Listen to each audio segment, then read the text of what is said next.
Hello guys, ఈరోజు పచ్చిమిర్చి potato కాంబినేషన్తో కర్రీ ఎలా ప్రిపేర్ చేసుకోవాలో అనేది చూసేద్దాం. ముందుగా ఒక కడాయి తీసుకొని అందులో ఒక 2 స్పూన్స్ ఆయిల్ వేసుకున్నాను. ఆయిల్ కొద్దిగా వేడయిన తర్వాతకి అందులో పోపు దినుసుల్ని వేసుకోవాలి. పోపు దినుసులు కొద్దిగా వేగిన తర్వాతకి అందులో ఆనియన్స్ని వేసుకోవాలి. ఆనియన్స్ వేసుకున్న తర్వాతకి ఇందులోనే కొద్దిగా సాల్ట్ వేయండి. అప్పుడు ఆనియన్స్ అనేవి తొందరగా వేగుతాయి. అండ్ కొద్దిగా కరివేపాకుని కూడా యాడ్ చేసుకొని గోల్డెన్ కలర్ అయ్యేంత వరకు మనం ఆనియన్స్ని మంచిగా వేగనివ్వాలి.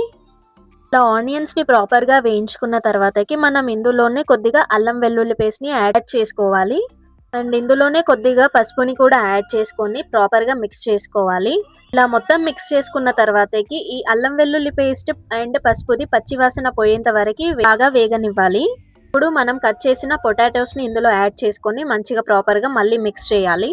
పొటాటోస్ వేసిన తర్వాతకి మంచిగా ప్రాపర్‌గా కలుపుకున్న తర్వాత నేను ఇందులో వంకాయల్ని కూడా యాడ్ చేసుకుంటున్నాను. వంకాయ, ఆలుగడ్డ కాంబినేషన్ అయితే అదిరిపోతుంది. వేరే లెవెల్. ఇదే వంకాయ కాదు, ఇంకా వేరే రకాల వంకాయలు కూడా వేసినా కూడా టేస్ట్ సూపర్‌గా అంటే సూపర్‌గా ఉంటుంది. వంకాయల్ని కూడా యాడ్ చేసుకున్నాక ప్రాపర్‌గా మిక్స్ చేసి ఇప్పుడు ఇందులోనే టమాటోస్‌ని యాడ్ చేసుకుంటున్నాను. అండ్ పచ్చికారం పేస్ట్ కూడా యాడ్ చేసుకుంటున్నా. సాల్ట్‌ని నేను పచ్చికారం పేస్ట్‌లోనే వేసాను. సో, ఇన్‌కేస్ సరిపోకపోతే మనం తర్వాతకి యాడ్ చేసుకోవచ్చు.